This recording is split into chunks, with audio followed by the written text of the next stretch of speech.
atas permintaan kalian. Kalian telah meminta saya untuk menjadi Ketua Umum Demokrat. Untuk itu saya sungguh mengapresiasi dan terima kasih. Dan itu saya terima.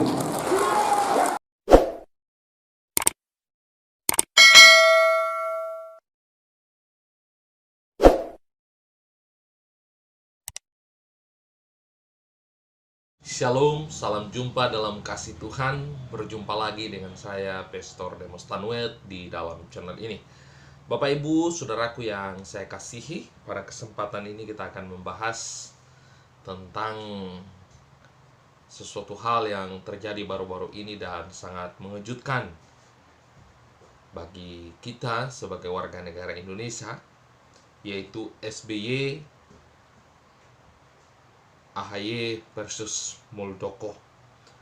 Dalam video kali ini saya akan membahas dengan tema SBY AHY Muldoko perlu belajar dengan Daniel dalam perpolitikan. Bapak Ibu saudaraku yang dikasihi dan diberkati oleh Tuhan, sebelum kita lanjut, mari kita saksikan beberapa video berikut ini.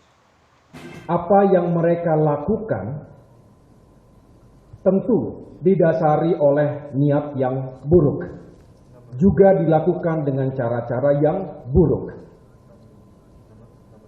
KLB ini jelas tidak sah. Ada yang mengatakan bodong, ada yang mengatakan abal-abal. Yang jelas terminologinya ilegal dan inkonstitusional. Mengapa?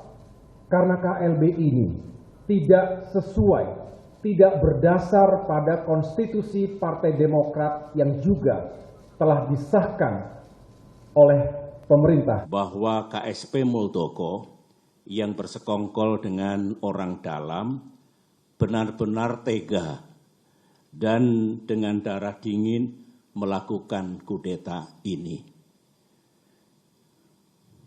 Sebuah perebutan kepemimpinan yang tidak terpuji, jauh dari sikap kesatria dan nilai-nilai moral, dan hanya mendatangkan rasa malu bagi perwira dan prajurit yang pernah bertugas di jajaran Tentara Nasional Indonesia.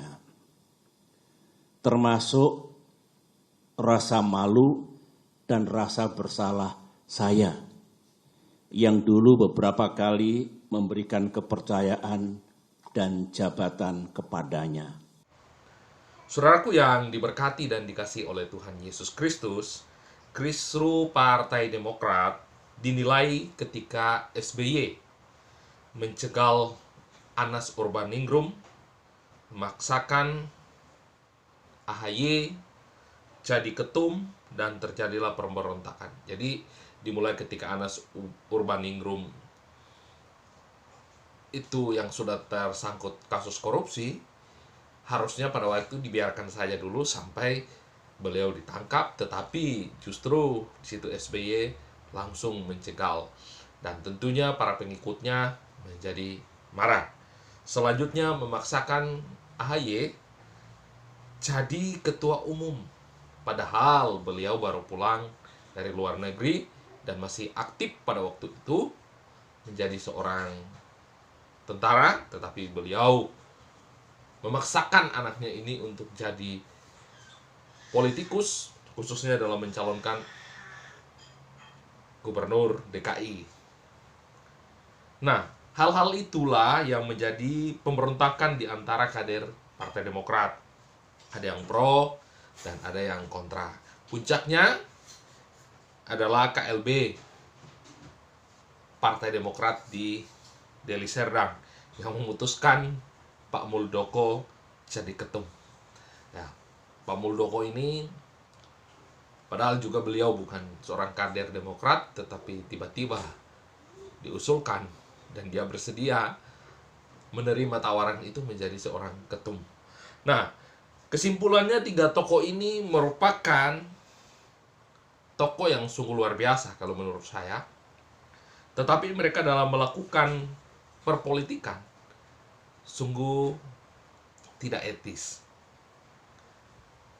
SBY menjadikan Partai Demokrat hanya milik keluarga saja. Kemudian Muldoko mengambil alih kekuasaan Partai Demokrat dengan cara yang sangat ekstrim dan tidak etis. Yang lebih luar biasanya lagi, ketiga-tiganya adalah mantan TNI. Bapak Ibu Saudaraku yang diberkati dan dikasihi oleh Tuhan Yesus Kristus, mari kita hubungkan dengan Nabi Daniel. Ya, berbeda halnya dengan Daniel. Daniel adalah seorang nabi sekaligus juga sebagai seorang politikus. Ya, sejatinya menjadi seorang politikus adalah membawa suatu gerakan yang mengarah kepada kesejahteraan rakyat, bukan untuk kepentingan pribadi. Di Alkitab Daniel disebutkan 87 kali dari Perjanjian Baru sampai kepada Perjanjian Lama. Arti nama Daniel adalah Allah adalah hakimku. Nah, Bapak Ibu Saudaraku yang terkasih, mari kita lihat perjalanan politik daripada Daniel. Pada tahun ketiga pemerintahan Yoyakim, Raja Yehuda, di mana Raja Nebukadnezar menyerang kerajaan Yehuda yang dipimpin oleh Yoyakim,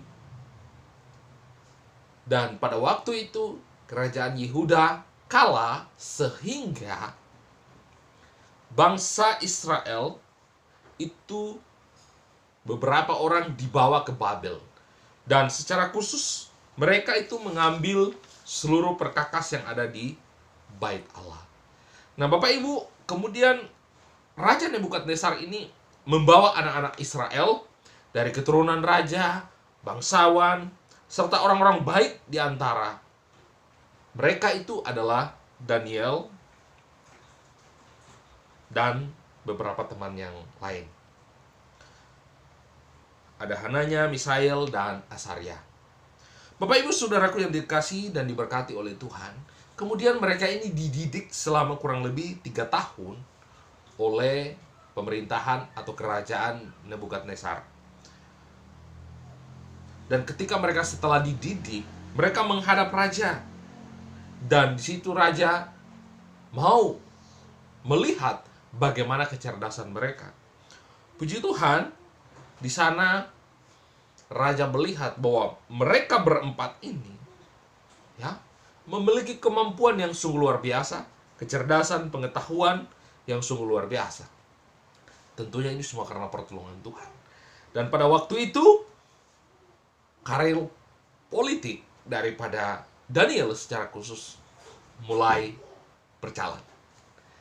Ketika raja melihat bagaimana kemampuan mereka, maka mereka khususnya Daniel ditempatkan bekerja di istana raja.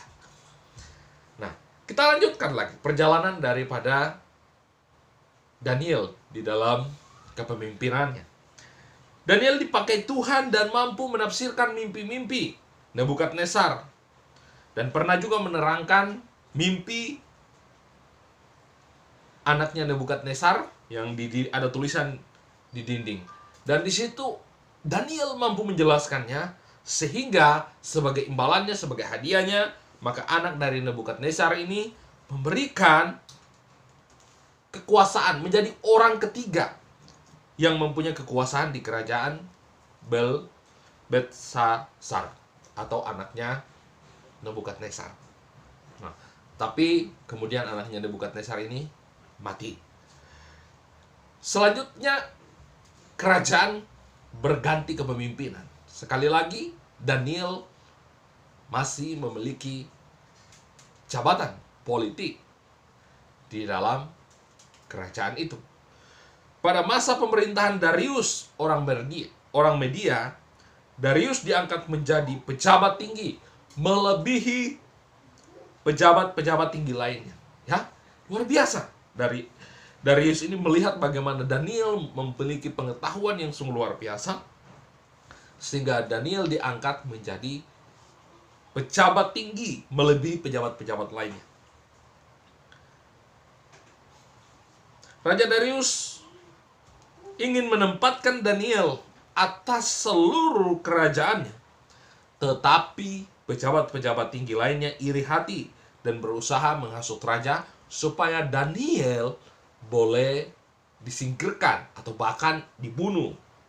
Dan para petinggi-petinggi yang lain ini yang iri hati kepada Daniel, mereka mengatakan bahwa raja harus mengeluarkan perintah, mengeluarkan titah agar setiap orang yang ada di kerajaan ini harus menyembah dewa seperti yang raja sembah. Dan disitulah raja kemudian menyetujui.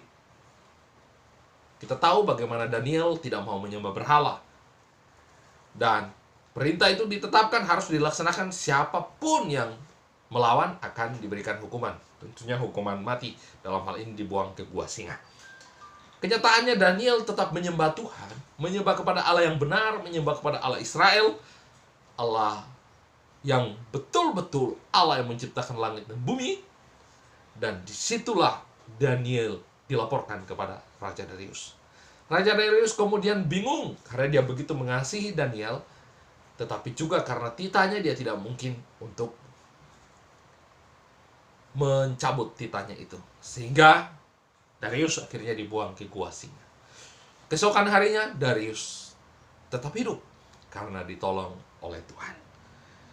Yang pada akhirnya orang-orang yang menghasut raja itu yang dikembalikan atau yang dibuang ke gua singa dan mereka semuanya mati.